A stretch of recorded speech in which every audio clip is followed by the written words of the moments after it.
அஸ்ஸலாமு அலைக்கும். இப்போ வந்து நம்ம பாபின்ல எப்படி நூல் சுத்துறதுங்கிறத பத்தின கிளாஸ் தான் பார்த்துக்கிட்டு இருக்கோம். இதில் வந்து நான் 2 டைப்ஸு சொல்லிக் குடுத்துருக்கேன். பாபின் நூல் சுத்துறது.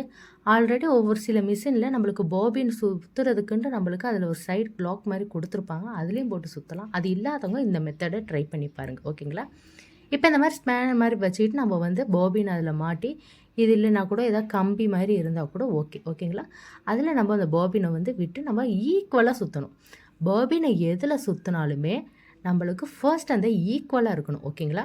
அப் அண்ட் டவுன்ஸ் இல்லாம ஒரு சைடு அதிகமா ஏத்தி நூல் சுத்தவும், ஒரு சைடு கம்மியா இருக்கவுமா இருந்துச்சுன்னா, நம்மளுக்கு ஸ்டிச்சிங் நல்லா வராது. ஓகேங்களா? ஈக்குவலா இருந்தா தான் நூல் வர்றது சுலபமா, ஈஸியா இருக்கும். செகண்ட் டைப் பாருங்க, ஒரு டேப் எடுத்துக்கிறோம். இந்த டேப்பை நம்ம கட் பண்ணி எடுத்துட்டதுக்கு அப்புறமா, இதில வந்து நம்ம ஃபோல்ட் பண்ணி, இப்போ பாருங்க, அப்படியே நம்ம அத ஃபோல்ட் பண்ணிக்கிறோம். ஃபோல்டு பண்ணி அத வந்து அந்த வீல்ல ஒட்டிடுறோம். ஓகேங்களா? அந்த சென்டர் பாயிண்ட்ல வீல்ல ஒட்டிட்டதுக்கு அப்புறமா, இப்போ நம்ம பாபினை எடுத்து வைக்கிறோம். இது வந்து 2வது டைப். அப்படி கம்பியில உங்களுக்கு சிரமமா இருக்குதுன்னா, இந்த டைப் ட்ரை பண்ணி பாருங்க. ஓகேங்களா? இப்போ நம்ம இதில பாபினை மாட்டிட்டதுக்கு அப்புறமா, அதுலயும் இப்போ நம்ம 2 சுத்து சுத்திடுறோம் நூல. ஓகேங்களா? இப்போ 2 சுத்த சுத்திட்டதுக்கு அப்புறமா, எப்படி நம்ம அந்த விரல்ல நம்ம கரெக்ட்டா ஈக்குவலா எடுத்து பார்க்கணும். ஓகேங்களா? அப்படியே நம்ம விரல்ல விட்டு விட்டு நம்ம கரெக்ட்டா அந்த நகட்ட என்ன ஆகும், ஈக்குவலா வரணும். ஸ்டிச்சிங் அந்த சுத்துற த்ரெட் வந்து ஈக்குவலா இருக்கணும். அப் அண்ட் டவுன்ஸ் இல்லாம. பாருங்க, வீல் பண்ணுறப்போ, இப்போ நம்ம அந்த விரல்ல இப்போ நான் கரெக்ட்டா அந்த ஈக்குவலா நகட்டி விடுறப்போ நம்மளுக்கு ஃபுல்லா நம்மளுக்கு ரோல் ஆகும். ஓகேவா? அப்போ ஈக்குவலா இருக்கும். ஓகேங்களா?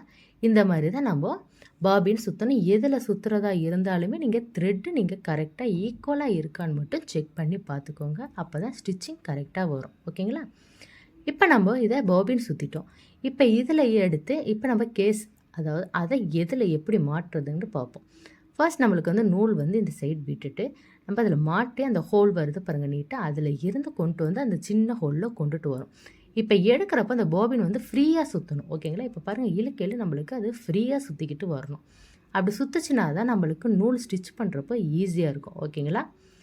இப்போ அடுத்தது, இப்போ பாபி கேஸை எப்படி மாட்டுறது அப்படின்னு பார்க்கலாம். ஃபர்ஸ்ட் நான் அந்த பிளேட்டை எடுத்துக்கிறேன். எடுத்துட்டதுக்கப்புறம் அந்த ஹோலில் தான் மாட்டணும். ஓகேங்களா? ஸோ இப்போ பாருங்கள், நான் கேமரா கீழே வச்சு காமிக்கிறேன் பாருங்கள். இப்போ இந்த இதில் வந்து நம்ம அந்த நான் கரெக்டாக அதை கொண்டு வந்து மாட்டுறப்போ கிளிக்குன்னு ஒரு சவுண்டு கொடுக்கும். ஓகேங்களா? அப்போ நம்ம கரெக்டாக மாட்டியிருக்கோன்னு அர்த்தம். ஒரு சில மிஷினில் கூட அதை கொடுக்காம கூட இருக்கலாம். ஸோ செக் பண்ணி பார்த்துக்கோங்க. அதை மாட்டிட்டதுக்கப்புறம் இப்போ த்ரெட்டு போட்டுக்கிறோம். ஓகேவா? த்ரெட்டு போடுறது ஆல்ரெடி நான் வந்து வீடியோ போட்டிருக்கேன். ஓகேங்களா? அதில் செக் பண்ணி பார்த்துக்கோங்க. இப்போ நம்ம அதிலிருந்து எடுக்கிறப்போ நம்மளுக்கு ஊசி போய் கரெக்டாக உள்ளே இருக்கிற அந்த த்ரெட்டை எடுத்துகிட்டு வந்துடும். ஓகேங்களா? பாருங்கள், கொண்டுட்டு வந்துடுச்சு இல்லையா? அவ்வளோதான். இப்போ பாருங்கள், உள்ளேயும் காமிக்கிறேன் பாருங்கள் எப்படி வருதுன்ட்டு ஈஸியாக. ஓகேங்களா? இப்போ பாபி எப்படி போடுறது, அதில் நூல் எப்படி சுற்றுறதுங்கிற வீடியோ உங்களுக்கு புரிஞ்சிருக்கும்னு நினைக்கிறேன். வீடியோ பிடிச்சிருந்தால் லைக் பண்ணுங்கள், ஷேர் பண்ணுங்கள், கமெண்ட் பண்ணுங்கள். பாய்.